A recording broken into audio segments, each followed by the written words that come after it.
Erev Tov,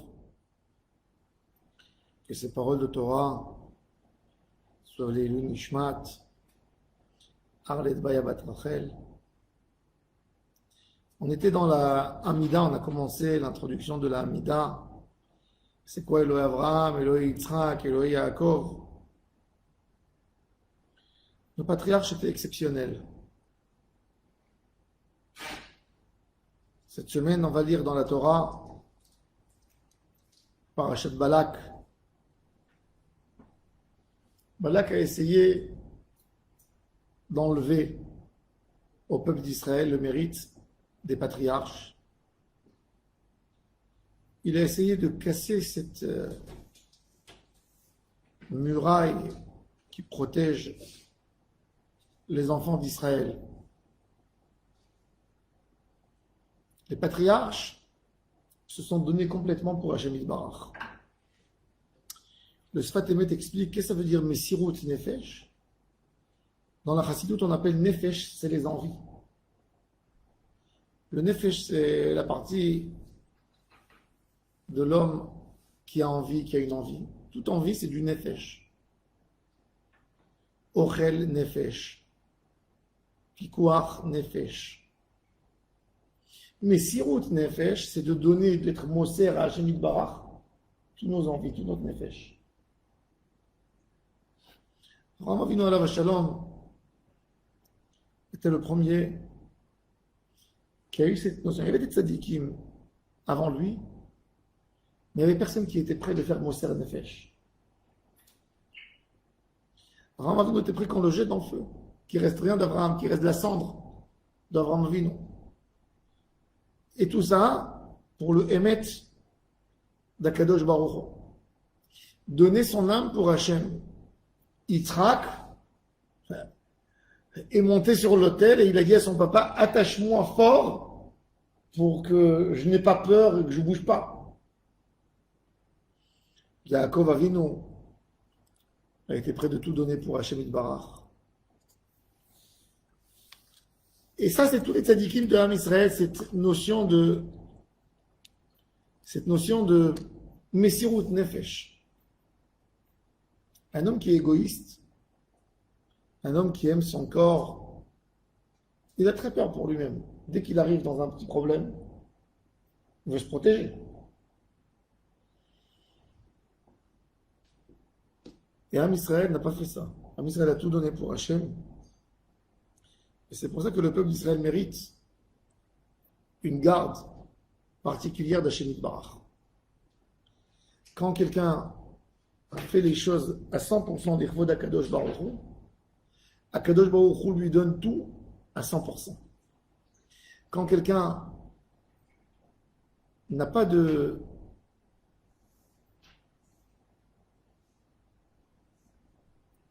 négia, un intérêt pour Hachem, alors Akadosh Baruch Hu, il aime tellement que quelque part, même s'il y a un intérêt en haut des anges contre cette personne, ben Hashem Yitbarach, il aimait Vatel, le Ratzon, comme qui est écrit dans Pirkei Avot, Aser Retzoncha, Batel Retzoncha, Mipnei Retzono, Kidei Sheye Vatel, Retzon Acheri, même le Ratzon des Malachim, Mipnei Retzoncha.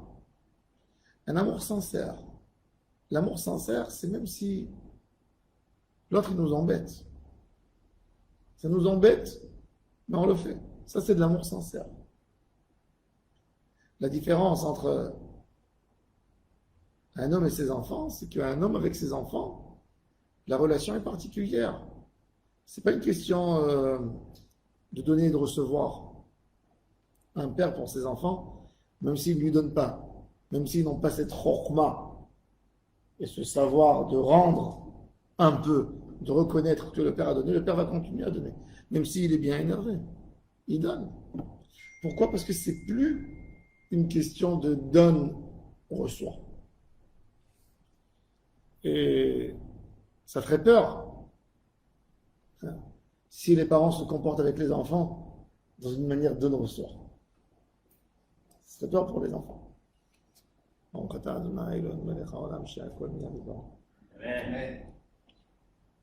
Donc, même Akadosh Baruch Hu, grâce à cette relation exceptionnelle que nos patriarches ont eue avec lui, dans les moments les plus durs de Ham Israël, point de vue religieux, quand on est descendu en Égypte, on n'était pas comme les Égyptiens. Quand Yaakov Avinu est mort, on a commencé à se rapprocher aux Égyptiens. Quand Yosef Hatzadik est mort, on voulait être Égyptiens. Un peu plus tard, on est devenu comme les Égyptiens. Et après, pire qu'eux.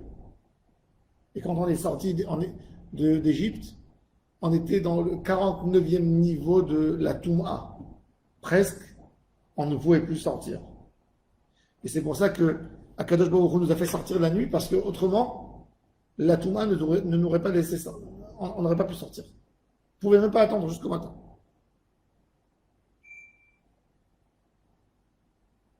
Et Akadosh Baruch Hu nous a fait sortir d'Égypte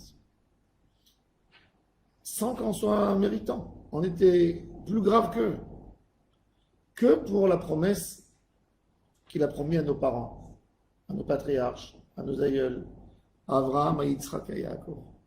Une relation sincère. Bilam Aracha a essayé de casser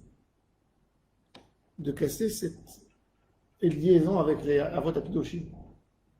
Déjà de nous séparer d'eux. C'est pour ça que la faute la plus grave qu'un juif peut fauter, c'est de se détacher de ses parents, de la lignée des générations, de ne pas vouloir être lié avec Abraham, Yitzhak et Yaakov. Quand quelqu'un s'éloigne du chemin de la Torah, il s'éloigne de ce mérite des Avot Akdoshim, les pères de la nation, que pour eux, c'est Messirut Nefesh avec Hachem. Ils ne connaissent pas un autre type de relation avec Hachem Yitbarach. Bilam, il essaye de casser cette union, mais il n'arrive pas. Il construit 7 hôtels dans 7 coins différents pour essayer de regarder de là-bas d'un mauvais œil Am Israël, mais il n'arrive pas. Il dit Hachem Elohim Avimo, je vois que Hachem, il est avec eux, et je ne peux rien faire. Et donc, nous, avant la Tfila, ce avant-propos de la Hamida, c'est de mentionner les Avot Akidoshim. Bisrut Avot, Toshia Banim, grâce au patriarche, Hachem Yitbarach amènerait une délivrance à leurs enfants. Umevi Goel Ivne Venehem, Leman Shemo Be'ahava.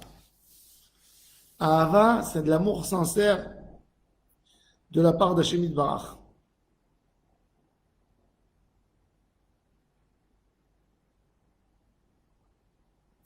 Et donc on finit avec Magen Avraham. Magen Avraham, c'est quoi Magen Avraham? Magen Avraham, il est écrit dans les Mefarshim que Kadosh Baruch Hu, c'est écrit dans les Sfarim Akdoshim, excusez-moi, que quand on a menacé Avraham Avinu, Nimrod l'a menacé que ou il sert la Avodazara, l'idolâtrie, ou il jette dans le feu. Qu'est-ce qu'il a fait Avraham Avinu? Il est resté là-bas et il a contredit Nimrod et il a été jeté dans le feu. Il aurait pu se sauver de là-bas, ne pas être là-bas, pour ne pas arriver à un conflit, se sauver. C'est le représentant de tous les croyants. Si lui, il ne va pas exister, qui c'est qui va transmettre le Hémet dans le monde? Et Abraham Avinu, il a dit, si je vis une vie de Hémet, je n'ai pas à me sauver. Je reste là. Et il ne savait pas que Akadosh Baruch Hu allait le sauver. Il a fait ça sincèrement, proprement. Il ne savait pas que Akadosh Baruch Hu allait le sauver et le protéger. Et Akadosh Baruch Hu a apprécié ce geste. Et Akadosh Baruch Hu a dit à Abraham Avinu, tu as fait un geste tellement énorme le geste que tu as fait pour moi, que on ne t'a même pas demandé. Tu es rentré pour moi. Je jure que c'est avec ton nom toujours qu'on signera quand on parle de l'âme Israël. Il y a des patriarches, Abraham, Yitzhak et Yaakov, mais Magen Abraham. Et c'est quoi? La protection que Kadosh Baruch Hu a protégé Abraham quand on l'a jeté dans le feu. Magen, il a été protégé. Magen Abraham. Abraham Avinu, c'est les malamina teva. Il n'y a pas de teva, il n'y a pas de logique. Abraham Avinu est arrivé jusqu'au bout de la logique qu'un homme peut penser et il a dépassé ça pour Hachem. On ne peut pas concevoir une chose pareille. Tu es le chef des croyants et si on te brûle, il n'y a plus rien qui va rester. Même de ton émet, tu ne pourras plus enseigner la Torah dans le monde. Tu n'as même pas des enfants qui vont continuer ton chemin. Quel Kiddush Hashem tu penses faire? C'est le émet. Magen Avraham. Ata Gibor Leolam Hashem, c'est la bracha, après quand on parle des patriarches. Les patriarches nous ont fait rentrer dans ce monde exceptionnel de voir la grandeur d'Hachem. Si on n'avait pas des tzadikim comme Avraham Avinu, on aurait été des animaux qui ressemblent, on aurait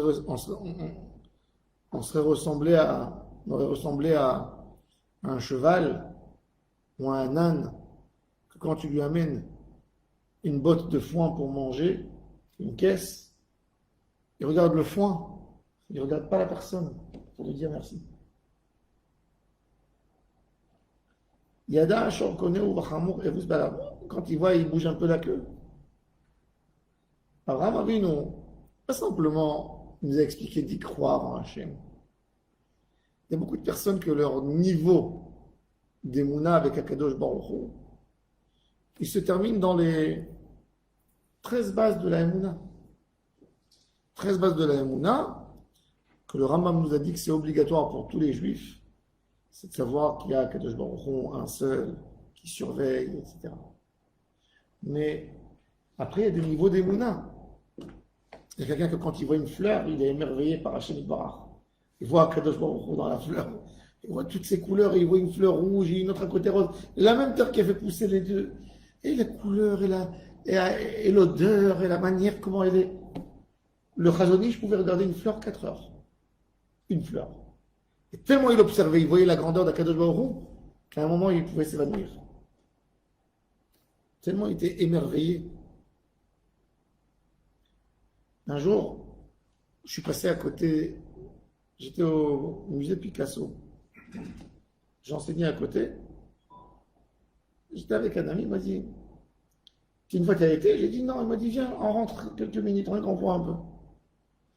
Quand on est rentré, il y avait une touriste, une japonaise, je ne peux jamais oublier ça. Elle marchait à côté de nous, tout d'un coup elle s'est arrêtée à côté d'un instant, elle a fait et elle est tombée évanouie. J'étais tellement choqué du. Elle a tellement compris le dessin, je ne sais pas qu'elle a vu. Elle fait il est tombé évanoui. Et je me suis dit, pourquoi nous on ne s'évanouit pas quand on voit le chesed d'Akadosh Baruch Hu avec nous? Quel monde merveilleux! Et si elle s'évanouit d'une toile avec quelques traits qui ont été mis d'une certaine manière, je suppose qu'il y a de la chorma dedans. Je ne diminue pas Picasso. Mais la sagesse du Créateur, comme elle est belle, comme elle est merveilleuse. Et tous les tzadikim nous ont enseigné, chacun par son chemin, et nous ont dévoilé la beauté et la grandeur du Créateur d'Hachem Barach dans le monde. Et on a un rôle de le voir. Et c'est pour ça qu'on associe tout de suite les gvurot d'Akadosh Baruch Hu, qu'on va parler de la pluie et de la grandeur d'Hachem de Teriyat Ametim, à côté de la bracha des patriarches.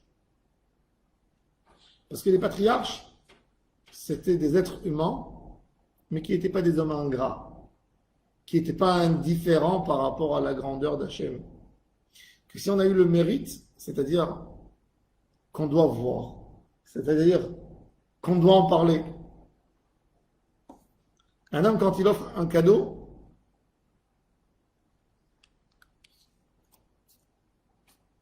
quand il offre un cadeau à l'autre, la moindre des choses qui s'attend, c'est un mot qui s'appelle merci. Très simple.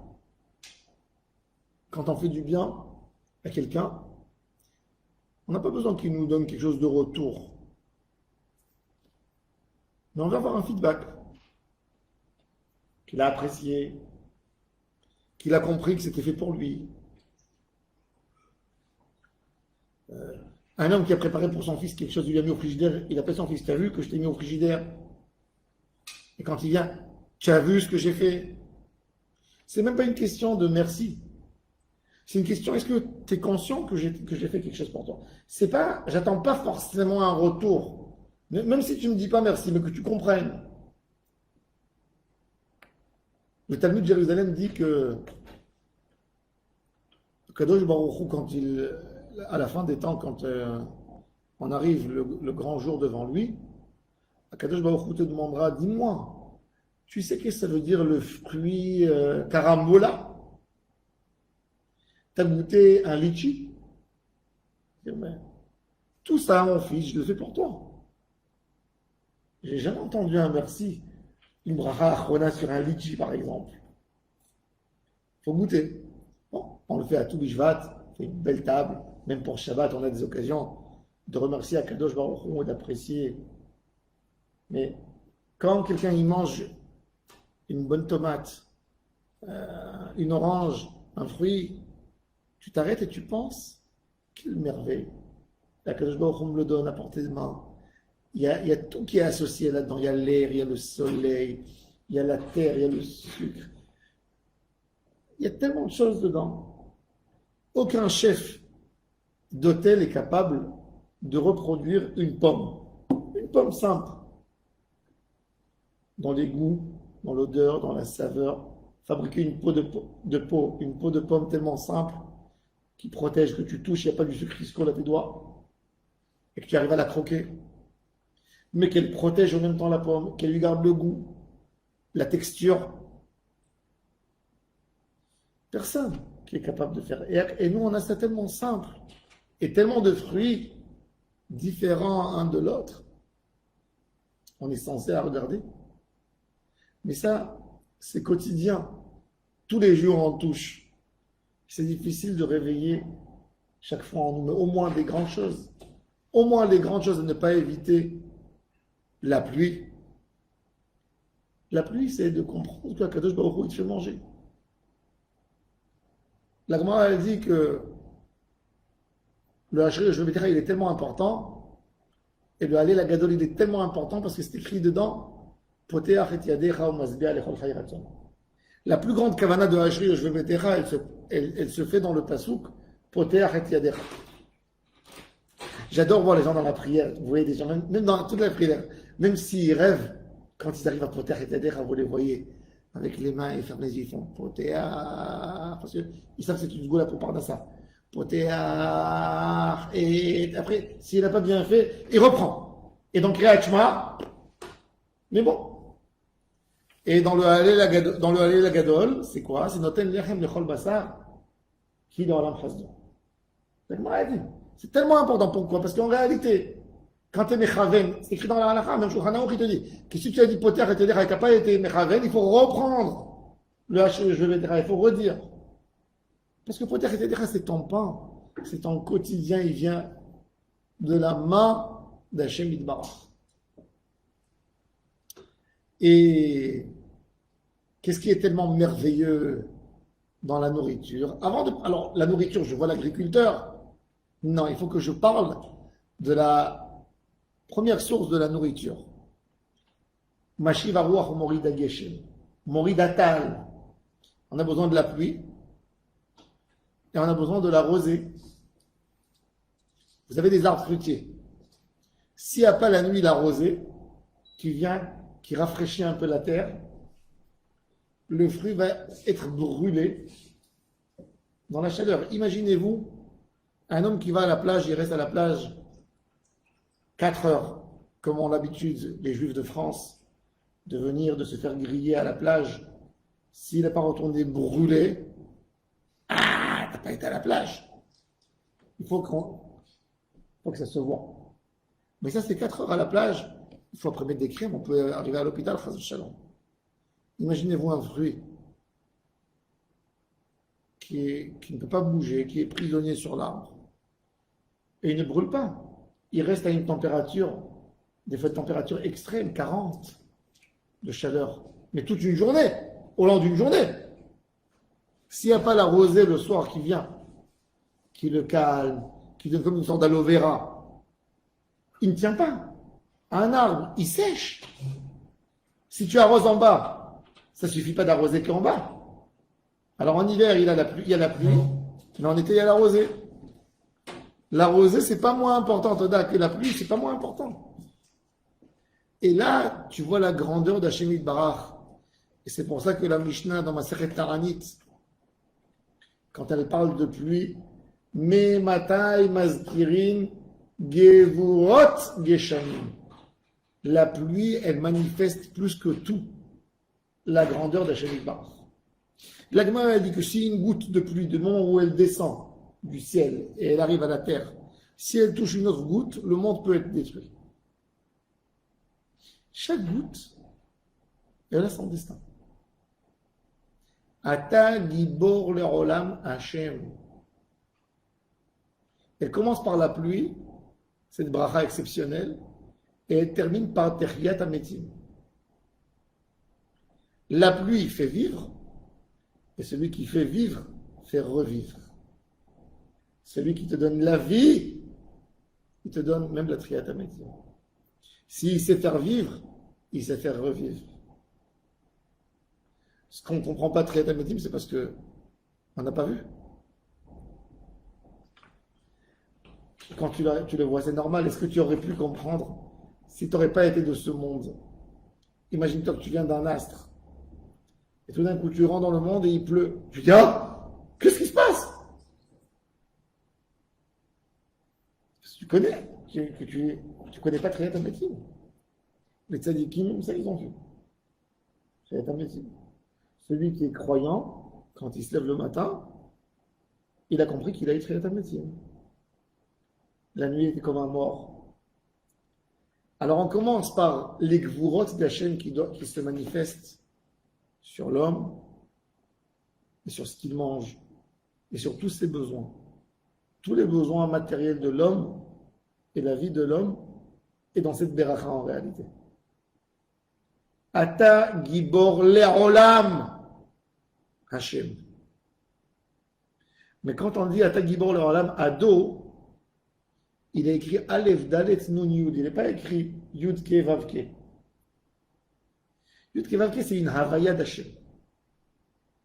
Le Ata Gibor, le Olam Hashem, il est écrit par un Aleph Dalet Nun Yud. Il y a un sidour.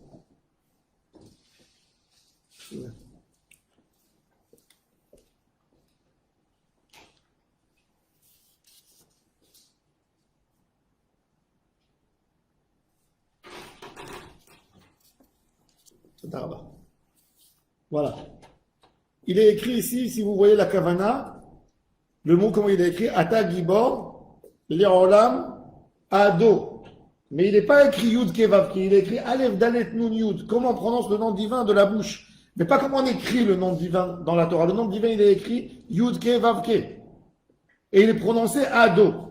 Là, il est écrit Ado et il est prononcé Ado. Pourquoi? Parce que quand on parle de Ado, de la manière Yud Kevav Ke, c'est un nom éternel. La pluie, Techiyat Hametim, c'est une chose, c'est un outil qui sert dans ce monde-là. En réalité, quand j'ai reçu de la nourriture, je dois comprendre que j'ai à donner un retour. Le monde entier, vous savez, ça n'existe pas un repas gratuit. Il n'y a pas de repas gratuit. On peut offrir à quelqu'un un repas, mais l'expression il n'y a pas de repas gratuit, c'est que tu rends après quelque chose. Même si tu rends un sourire, c'est quelque chose. C'est pas gratuitement. Il n'y a rien de gratuit dans le monde.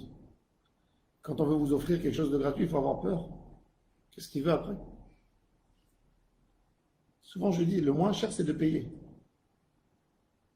quand tu ne payes pas, tu t'attrapes par la gorge. Tu as attrapé des années. Paye un petit service, tu n'as rien à devoir à personne. Ça coûte 50 shekels, 100 shekels, ça va te coûter 1000 fois plus cher après. Pas besoin, Todaraba, c'est très gentil, mais je veux payer. Si tu as bloqué sur un petit truc de rien du tout, tu es bloqué après longtemps. Tu lui dois parce qu'il t'a donné. Et il te fait payer. Un jour, j'étais dans une synagogue, il y avait un membre de la Knesset, il est venu pour ramasser un peu d'argent. Alors, ils lui ont donné. Alors, il a dit, j'oublierai jamais ce que vous avez fait pour moi. Il y a deux personnes qui étaient dans le public qui ont dit, nous aussi, nous n'oublierons jamais ce qu'on a fait pour toi.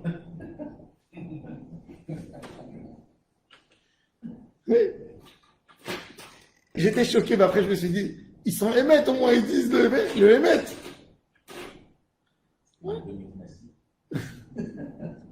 Alors, le résultat, quand tu vois la pluie,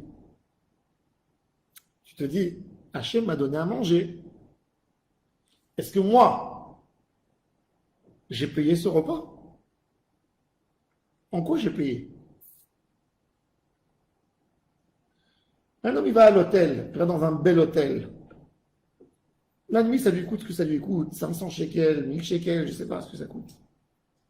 Tu te lèves le matin, tu sors, tu rentres, on t'amène un repas. Bah, arrive l'heure du check-out, faut payer. T'as payé? Tous les jours, tu as ton appartement Baruch Hashem, tu as ta femme, tu as tes enfants, que Hashem t'a donné. T'a donné un peu plus de moyens, tu peux payer, tu peux te payer un peu plus que ça, tu peux voyer.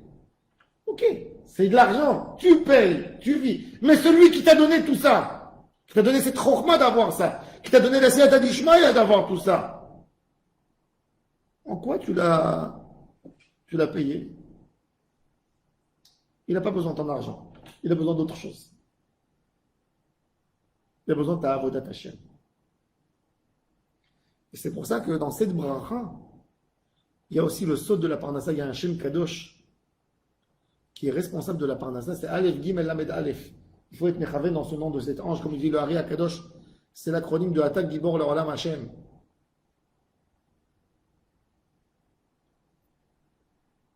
Qui est incroyable. Akadosh Baruch Hu, tout vient de sa grande main. Vous savez, Yosef Hatzadik était en Égypte, en prison. On l'a accusé de choses terribles. Et voilà qu'en prison, il y a le Sarah Mashkim. Celui qui était responsable d'amener le café, d'amener le thé, d'amener le vin à Paro. Et dans la cuisine stérile de Pharaon, qui était d'un roi, c'est pas qui est dans un bar, c'est dans la... Tu amènes au roi. Il lui amène un verre de limonade avec une grosse mouche dedans. Pharaon, il prend le verre, il veut vomir. Prison. Et on le met en prison. Avec Yosef. Et il fait un rêve. Et Yosef lui dit, tu sais, le rêve veut dire que Pharaon, dans son anniversaire, il va se rappeler de toi. Il va dire, le pauvre, une mouche, ça ne veut pas dire qu'il est sale. Ça veut dire que c'est rentré en l'air quand il était là, c'est une boisson sucrée, ça attire des mouches et il n'a pas vu. Et il va te remettre dans ton poste. Et finalement, grâce à ça, un jour que Pharaon il va rêver un rêve, et il a besoin de quelqu'un qui lui donne la solution. Ça veut dire quoi ce rêve? Ben, il va avoir une recommandation du Sarah Mashkim de rencontrer Yosef. Donc à Kadosh Baruch Hu, il amène la mouche qui tombe dans le verre pour qu'il rentre en prison, pour qu'il rencontre Yosef, pour qu'il lui résout son rêve, pour après le recommander chez Pharaon. Akadosh Baruch Hu a envoyé une mouche. Le Hari Akadosh, il dit, la guerre de Amalek avec Am Israël, dans Parashat Béchalach, Moshe Rabbeinu alav Shalom, il a envoyé Yoshua bin Nun alav Shalom pour faire la guerre contre Amalek. Et Hashem Yitbarach, il dit à Moshe, Ktov Zot Zikaron Basefer, il faut écrire. Vesim Beozne Yehoshua, Ki Macho Ebche et Zecher Amalek. Ktov Zot Zikaron Basefer. Il dit le Hari Akadosh. Zot, il dit Zikaron Basefer, Vesim Beozne, c'est Rachetevot Zevouv. Zvouv. C'est quoi? Amalek, il veut détacher nos événements d'Hachem. Et ça, c'est la mouche d'Amalek. Et Amalek, qu'est-ce qu'il te dit? Il te dit, il n'y a pas Hachem. Il est où Hachem? Et nous, on dit à Amalek, Zvouv. Même la mouche qui est tombée dans le verre de Sarah Mashkin, c'est Hachem qui a envoyé ça pour Yosef. Mais Amalek, il ne veut pas le comprendre. Quand tu as un succès par Nassa, quand tu as une réussite, il faut l'approprier à Hachem Yitbarach. Et comprendre que c'est Hachem qui me l'a fait pour moi. Alors c'est ado avec Aleph Dalet Nun, à moi, t'es mon maître, t'es à moi, je suis à toi, et c'est pour ça que tu me l'as fait. C'est beaucoup plus fort qu'une Yud Kevav, c'est plus intime. Et c'est pour ça, Ata Gibor le Olam Adonai, Mechayem Metim, Ata, même tu fais vivre les morts, Rav le Oshia. Et donc, tu fais Mashiv Arouar, t'es Morid à Geshem. Tu nous amènes la pluie dans les saisons, dans les bonnes saisons. Tu nous laisses le temps pour que la terre qui a été bien arrosée, elle garde. Vous savez, dans la terre, il y a de l'eau de la pluie qui tombe en hiver, mais elle ne s'évapore pas. Il y a des dizaines de mètres cubes d'eau que doucement, doucement, il donne. Et la terre, vous creusez en haut, c'est vrai, on creuse les premiers 30 cm, 40 cm, la terre est sec. Mais plus bas, c'est mou. Vous pouvez voir, vous allez creuser, vous allez voir. C'est mou. C'est-à-dire qu'il y a de l'eau. Il faut même savoir pour les gens, quand ils arrosent les gens, ils croient que c'est sec en haut. Il ne faut pas regarder un clos. Le bas, il y a de l'eau. Il faut savoir qu'un arbre peut vivre, il n'a pas besoin de tellement d'eau comme on a l'habitude. Kadosh Baruch Hu, il est Mashiv Arouar, il est Morid Ageshem, il amène le vent. Pourquoi il amène le vent? Pour que les humains savent qu'il va y avoir la pluie. Kadosh Baruch Hu nous a fait un miracle. Il y a des nuages. Tout ça, c'est avec Chesed, pour que l'homme, quand le matin il sort de sa maison pour aller au travail, ce ne sera pas comme en Thaïlande, que tu marches. J'ai pas été en Thaïlande, mais on m'a dit. Tu marches et tout d'un coup, tu as un orage qui te tombe dessus. Le monde normal, pas dans les pays tropiques,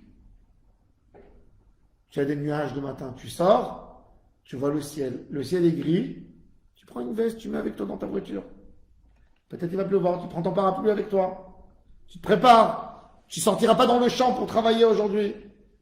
Tu iras travailler dans des endroits fermés. Mashiva Ruach, il y a une alerte. Umori d'Ageshem. Et le roi, il est là pour aider à la pluie de pénétrer partout, de bien rentrer. Mori d'Atal, la rosée.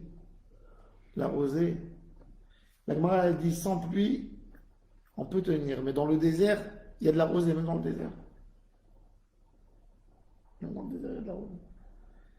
La rosée, c'est énorme la quantité d'eau qu'il y a dans la rosée, on ne s'imagine pas.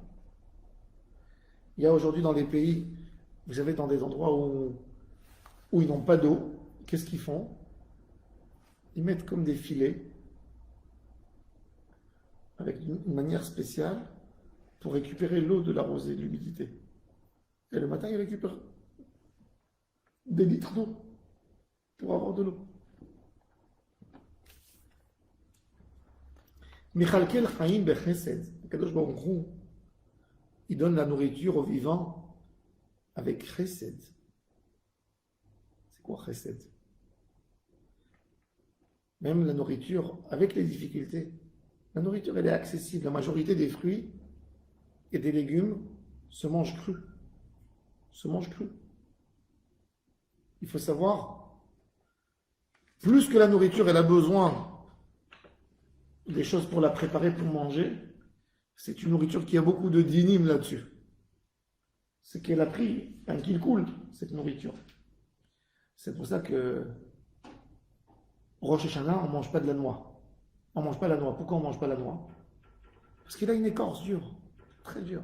Pour pénétrer, tu ne peux pas. Il faut casser. C'est pas facile. Tu peux pas. C'est pas comme une orange que tu prends, tu mets ton doigt et tu épluches. Il faut la casser. Une noix de coco, va la casser. Prendre un tournevis, lui crever l'œil déjà pour qu'elle fasse sortir l'eau qui est là en elle. Ça, c'est des fruits qui ont beaucoup de dinim. Mais la majorité des fruits et légumes, tu le prends de l'arbre, il est comestible. D'ailleurs, il faut savoir, Rabbeinu il dit, halakha, hein, Rabbeinu il dit de ne jamais manger un fruit avant qu'il est arrivé à terme. Parce qu'il dit, le fruit, il n'a pas pris tout le chaïm qu'il devait prendre de l'arbre. Et s'il n'a pas pris, quand l'homme qui le mange, il prend le chaïm de la personne. Il dit, Rabbeinu, la seule takana, c'est de faire bracha, tanénim, la bracha, avec une grande kavana pour ne pas être endommagé. Quand quelqu'un il mange un fruit qui n'est pas arrivé encore à terme, c'est dangereux. Donc il faut faire une grande kavana pour être épargné. Hachem Barach, il est mechalkel, les vivants, avec chesed. Bon, après, si l'homme il veut se gâter, il veut manger des choses spéciales et tu demandes une longue préparation, c'est sans problème. Mais à Kadosh Baruch Hu, il te donne les moyens simples pour pouvoir manger et boire facilement. Tu n'as même pas besoin de cuire pour manger. Tu as tellement de légumes que tu peux manger directement sans avoir un plat chaud, sans avoir du feu à côté de toi. Les fruits, même le poisson aujourd'hui. Aujourd'hui, on mange le poisson cru. Carpaccio. Tu n'as même pas besoin de le cuire. Tu manges. Il y a de quoi manger. Même la viande, tu peux la manger. La Gemara a dit, si tu manges la viande tartare, tu n'as même pas besoin de faire le salage. Tu peux la manger crue. Si la viande, tu la manges crue, il n'y a pas de issur, de mélicha, de dam. Le dam, l'interdiction du sang, elle vient que quand on a cuit la viande. Si on la grille sur le feu, directement ça tombe dans le feu. Mais si j'ai pas cuit, j'ai décidé de manger de la viande crue comme ça, un steak tartare, si tu ne mets pas beaucoup, tu l'épices et tout de suite tu manges, il n'y a pas de problème. Tu n'as pas besoin de saler la viande. Sauf certains membres de l'animal, comme le foie, que je ne peux pas parce que c'est plein de sang. C'est que du sang. Mais c'est-à-dire que Kadosh Baruch Hu, il nous donne même la nourriture qu'il nous donne.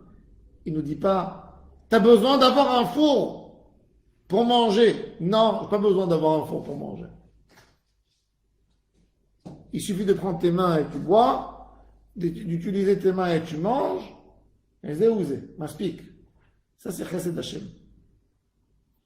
Mechayim etim berachamim rabim. Rachamim rabim, c'est midat rachamim. C'est quoi la différence entre chesed et rachamim? Chesed, c'est un geste, une asiya. Rachamim, c'est d'avoir pitié. Cette personne à qui Akadosh Baruch Hu veut faire des rachamim, il lui doit rien. Cette personne n'est plus active dans ce monde des milliers d'années. Dans la Triyat Ametim, il va y avoir des gens, des juifs qui ont reçu la Torah il y a 3300 ans. Il y a 3300 ans, il n'est plus actif ce monsieur. Il n'a rien donné dans le monde. Pourquoi je vais lui faire quelque chose? Rachamim Rabim. Rachamecha Rabim Hashem. Somech Noflim. La force qu'on a pour se lever. Somech Noflim. Un animal qui tombe, il ne peut pas s'en sortir.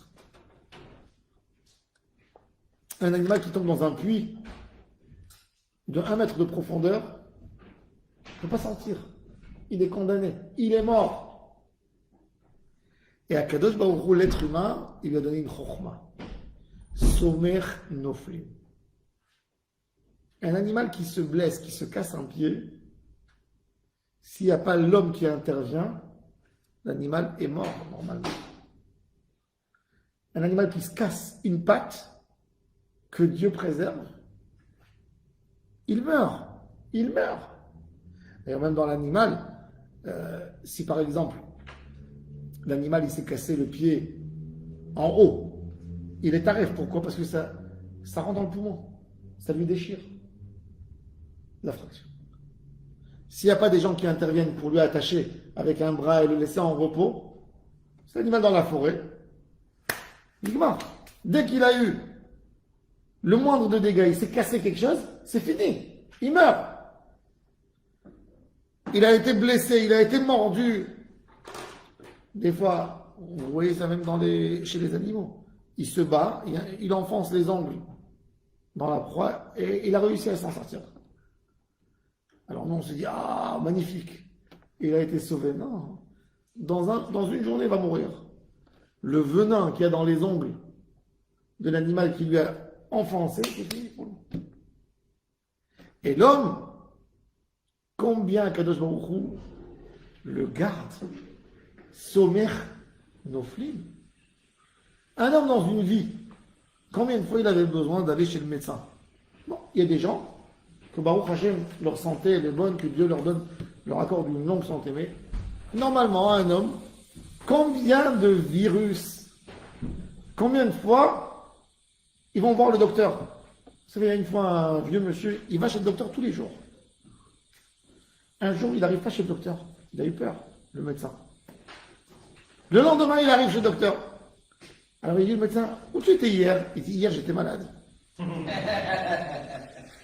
Et ils vont tous les jours chez le médecin. Ils vont tous les jours chez le médecin. Imaginez-vous, un problème dans la gencive. Un animal, il a un problème dans la gencive, il meurt. Il a une inflammation, il meurt. Il meurt. Il meurt. Il a une plaie, il meurt. Il ne sait pas se déchirer la plaie. Il a du pus, il meurt. Et ça, c'est ce qui fait la différence entre le taux de vie d'un animal par rapport à l'homme. Et à Kadosh Baruch Hu, il a dit, je suis sommer noflim. Tu tombes, je vais te faire lever. Et ça, pour nous, c'est un message extraordinaire, même pour la teshuva. De la même manière qu'Akadosh Baruch Hu te dit, je sais que tu vas te blesser, mais je ne vais pas te donner le sort d'un animal. Tu t'es cassé la jambe, tu vas réussir à t'en sortir. Je vais t'aider. Tu vas marcher sur tes pieds. Ben, de la même manière, Akadosh Baruch Hu il te dit, tu t'es cassé spirituellement, je suis Somer Noflim, je vais t'aider. Rien que veuille laisser le tzaddik, laisser le médecin de se mettre en place. Rofer Cholim, chez Mizbarach, Italé chez Molad. De combien de maladies il nous sauve? Et même après qu'on a la maladie, Kadosh Baruch Hu, il lui donne l'ordre de partir et elle part. On a vu avec le corona. Il y a un monsieur, il rentre dans la synagogue, il rentre dans un endroit, dans un restaurant, dans une chambre fermée, il attrape tout le reste à côté, il a fait un petit 1000 fois, rien pour les autres. Et celui qui était malade, il est arrivé à un moment où il a perdu la respiration. Des reflets, Hachem Bar, d'où il le ramène? De tellement loin. Des gens qui ont touché la mort. Combien on doit dire merci à Kadosh Baruch Hu? Rofer Cholim. Ou Matir Asurim. Même les gens qui ne sont pas malades, qui ne sont pas tombés. Mais chacun il a ses Asurim, chacun il a sa petite prison.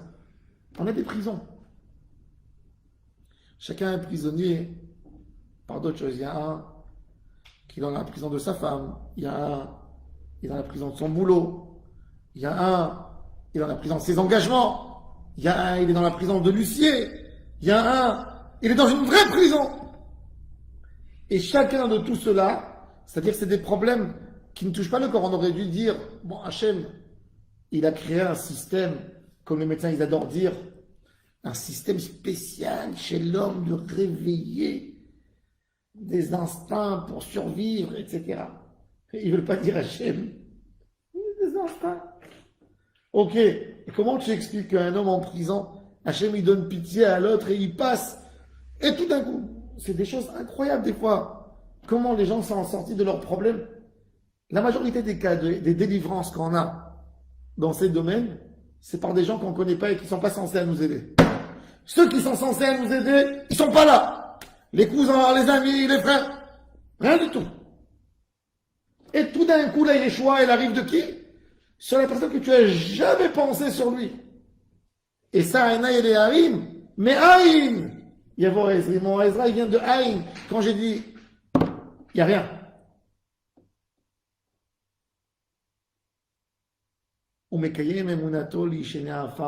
Une phrase qu'Akadosh Baruch Hu a dit par le prophète Ézéchiel, par les prophètes, par les tzadikim, par Moshe Rabbeinu alav shalom, vous allez avoir Triyat Ametim. Mais il tient cette promesse. Ils ont été brûlés. Il n'y a rien qui est resté du corps. Même pas une cellule. Mais les gens qui ont été brûlés, que Dieu préserve dans la Shoah, dans les fours crématoires, il n'y a rien qui reste. De la cendre, et même pas. Kadosh Baruch Hu n'a même pas besoin d'une cellule pour en faire. La médecine aujourd'hui, elle se vante. On arrive, avec une cellule, on peut reproduire. Kadosh Baruch Hu, même sans cellule, il peut reproduire. Lui-même. Il n'a pas besoin d'un utérus pour le mettre. Il n'a pas besoin de conditions. Yesh, mais Aïn. Dans le monde d'Hachem, il n'y a pas Aïn, tu ne disparais pas. Même si le corps il se décompose 50 fois dans la terre, la Neshama existe. Même l'ADN, quand cette personne sait quel moment il veut qu'il revive, il va sortir de la terre, il va sortir cet homme d'un rien, exactement identique à ce qu'il était. Michamocha, est-ce qu'il y a quelqu'un comme toi, Baal Gevurot, quelqu'un qui peut faire tout ça? Midomelar, qui te ressemble? Aucune chose qui peut ressembler. Allez, Akadosh Baruch Hu, toi, Melech, t'es mon roi. Tu es mémite. Et j'accepte la mort. La mort, c'est un chesed d'Akadosh Baruch Hu. De mourir, c'est bien. C'est bien. Dans l'absolu, c'est bien. La mort, Rabbeinu Ahari nous dit, c'est pas ce que l'homme a l'habitude de penser. Pour nous, la mort, c'est un deuil. C'est de la souffrance, c'est des larmes, c'est des cris. La mort, c'est un passage d'une situation à une autre. Ça, c'est dans la Kabbalah. Les rois qui sont morts. La mort, ça n'existe pas. La mort, c'est une définition de ce qu'on appelle un passage. C'est tout. Melech Memit ou Mechaye, c'est l'autre monde. Et c'est pour ça que quand on parle de Chaim, d'Akadosh Baruch Hu, on ne peut pas dire qu'il s'agit de Yemot HaMashiach. Parce que Mashiach, c'est dans un monde. Mashiach, c'est dans un monde où il y a un soleil, où il y a une nuit, où il y a un jour, où il y a de la pluie. Quand Mashiach il va venir, il y aura de la pluie, il y aura de la neige, il y aura les 4 saisons, il y aura tout. Il y aura des fruits, il y aura des pauvres, il y aura des riches, parce on reste en proportion. Tant qu'on est dans le monde, c'est un cadre de proportion. Mais le but, c'est pas Mashiach, c'est Olam Haba. Olam Haba, c'est un monde de Neshamot, un monde qui est dans l'infini, qui sort du cadre humain de fini, d'une définition. Même le soleil, il a un moment. Le soleil, c'est une quantité de gaz qui doit durer pour 300 millions d'années. Mais à la fin, il n'y a plus. C'est une quantité limitée. On attend tous le Mashiach. Vous dites Mashiach, il va y avoir Kriyat Hametim. Et ce qu'on veut, c'est le Olam Haba. Ça veut dire qu'ils vont revenir du Olam Haba et... Non, ils ne vont pas revenir. Aujourd'hui, le niveau où ils sont, c'est un Olam Haba bas. C'est pas un Olam Haba niveau le plus haut. Quand on va avoir Mashiach, on va avoir quelques centaines d'années par rapport à ce qu'on dit aujourd'hui. où l'être humain va faire un passage de la même manière qu'Akadosh Baruch Hu, quand il a voulu créer le monde, c'était par une volonté, si on veut la traduire en mots simples pour essayer de comprendre, admettons que c'est de la lumière qui se transforme en forme physique. D'accord? Comme il dit le Zohar Akadosh, Amar, rachetez votre l'acronyme Amar, c'est Or, Maïm, Rakia. Vayomer Elohim Yehior, le Zohar Akadosh nous dit, il y a 5 fois mentionné le nom Elohim dans Or. Il y a 5 fois mentionné le nom Elohim, Veruach Elohim et Rachet al Pene Amaim. C'est le Or, une lumière qui se transforme en quelque chose qui est très pur encore, qui est de l'eau, qui est transparente. Et du Maïm, il y a comme de la lie d'eau qui se fait en rakia, qui est déjà quelque chose que tu peux toucher. C'est notre monde à nous. Et quand on arrivera à la fin du monde, de la même manière que pour créer le monde, il y a eu ce passage de Or Maïm Rakia, même à la fin, le monde, l'humain, l'humanité doit se préparer à retourner à être spirituel. Et ça, c'est Yemot HaMashiach, ce qu'on est en train de créer dans Yemot HaMashiach. Et de là-bas, on passe à Olam Haba. C'est le Tachlit, c'est Olam Haba. Olam Haba, c'est un monde sans fin. On revient dans ce point du Or, dans le Ensof, qui était avant le Tzimtzum. Combien de temps ça va durer et tout ça, on ne sait pas. Tant que c'est pas là, mais on sait que c'est comme ça que ça doit se passer. Combien?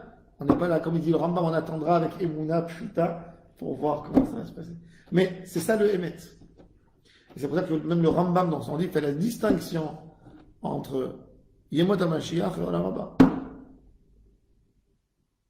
Aujourd'hui, où les Neshamot elles vont dans un Echal, qui est Olam Haba, un monde futur par rapport à notre monde à nous. Mais pas par rapport au but absolu de Kissa Kavod, du Tikkun de la Bria entière, qui va se faire que après Yemot HaMashiach. Quand l'humanité entière arrivera à un certain niveau de Olam Haba. Alors Hashem Yitbarach, il est memit ou mechaye ou matzmiach Yeshua, et on est ma'amin be'emuna shlema. Ça doit se faire, et c'est une des bases du judaïsme. Celui qui n'y croit pas dans Triyat HaMetim, il n'aura pas le mérite de se lever. Un homme qui demande de brûler son corps, d'exterminer, avec une mauvaise intention, c'est qu'il ne croit pas en rien, il n'aura pas le mérite de se lever en Triyat HaMetim. Un homme qui n'y croit pas en Triyat HaMetim a sourd de boire son vin. Les tzadikim, ils ont donné le mérite de voir un peu c'est quoi Triyat HaMetim. Un tzadik par son dibour, il fait lever quelqu'un. Lève-toi. On ne peut même pas imaginer ce que c'est. C'est dur de croire à quelque chose qu'on ne peut pas. Alors je te donne un exemple plus simple. Tu prends n'importe quel fruit. Tu veux reproduire le même. Qu'est-ce que tu fais? Tu prends un pépin, un noyau. Tu le plantes dans la terre. Qu'est-ce qu'il va faire le noyau? Il va se décomposer dans la terre. Quand il aura fini de se décomposer, il y aura une petite tige qui va sortir et qui va ressortir. C'est exactement ça. Tu prends un homme, tu le mets dans la terre, il se décompose et il ressort. C'est un métier. On n'a pas besoin de preuves sur Triyat HaMetim parce que on l'a eu. Ézéchiel, après la destruction de Ham Israël, il était perturbé, le prophète. Il dit à Kadosh Baruch Hu, même moi à mon niveau, je n'arrive pas à voir. Alors Kadosh Baruch Hu lui dit, mon fils, regarde, quand les bénis Israël étaient en Égypte, il y avait des Juifs, ils ne pouvaient pas supporter la souffrance de l'exil, de la galoute. Ils en avaient marre. 36 000 petits-enfants de Éphraïm, le fils de Yosef Hatzadik, ont quitté l'Égypte. Ont fait la guerre, ils ont réussi à sortir. Ils sont sortis, ils ont vu qu'ils ne pouvaient pas rentrer à Canaan, ils sont partis à Babel. Ils ont essayé de faire une conquête d'une ville, ils ont perdu la guerre. On les a tous massacrés dans la vallée de Doura. 36 000 hommes. tous couper la tête et tous tuer là-bas. Et Akadosh Baruch Hu dit à Ézéchiel, je te donne l'ordre d'aller là-bas, où il y a les ossements de ces hommes qui sont morts, combien d'années avant? 890 ans avant. Un peu plus, peut-être 900 et quelques, parce que il y a 805, ils étaient 850 ans en Israël depuis l'entrée d'Israël jusqu'à la destruction du premier temple.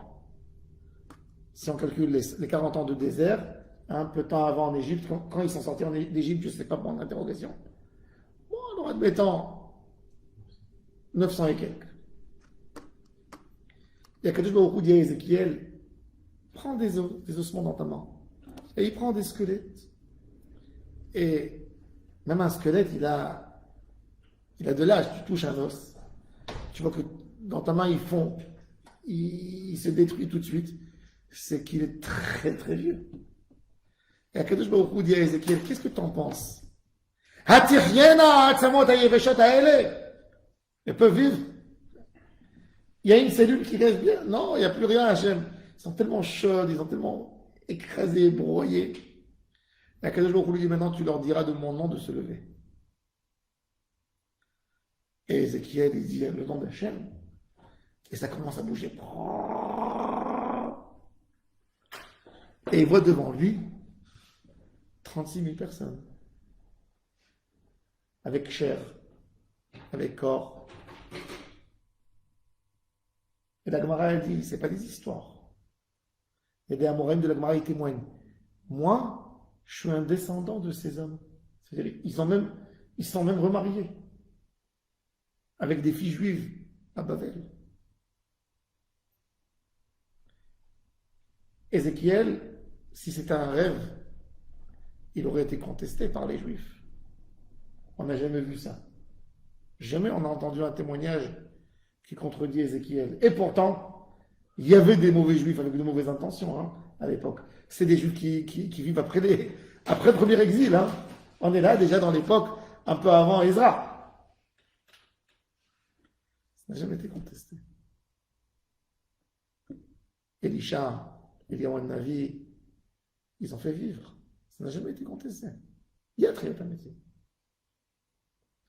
Et si vous voulez, le Hémet, c'est que nous, des Triatamétim. Il y a un jour, quelqu'un il a demandé à un Breslever, dis-moi, mon Rav, il fait des miracles. Il a promis un enfant à celui-là, et ton Rav, quel miracle il a fait? Il a dit, regarde-moi, tu me vois? C'est moi le miracle, que je suis un bon juif. Triatamétim. Mais Akadosh Baruch Hu, il est Mechayametim Befoal. Et ça, c'est une émouna qui plie en elle tout. C'est la plus grande émouna, dans quelque chose que je n'ai pas vu. Qui est tellement difficile à comprendre pour l'homme, et je me mets là-dedans. Ça, c'est la clé de tout. C'est-à-dire qu'en réalité, avant de demander n'importe quel bracha, on va créer le kéli pour toutes les brachot qu'on va commencer depuis après à Takadosh. Guéris-nous, donne-nous. Le panier où on va mettre les brachot, c'est la émouna qu'on va prendre ici avec Mechaya Metim. Quand on va avoir cette émouna shlema en Hashem Yitbarach, Mechaya Metim ata Rav le Hoshia, c'est là qu'on va créer un panier pour pouvoir mettre là-dedans toutes les brachot. Et avec ça, on finit la bracha de Baruch Ata Hashem Mechaye Hametim. Bon, Bezrat Hashem, alors, après on parlera de Atakadosh et de la Kedusha, Bezrat Hashem qui est extraordinaire, et la Kavana qu'on doit avoir dans la Kedusha. Baruch Adonai Le'olam, Amen, Ve Amen. Rabbi Hanania Ben Akashi Omer.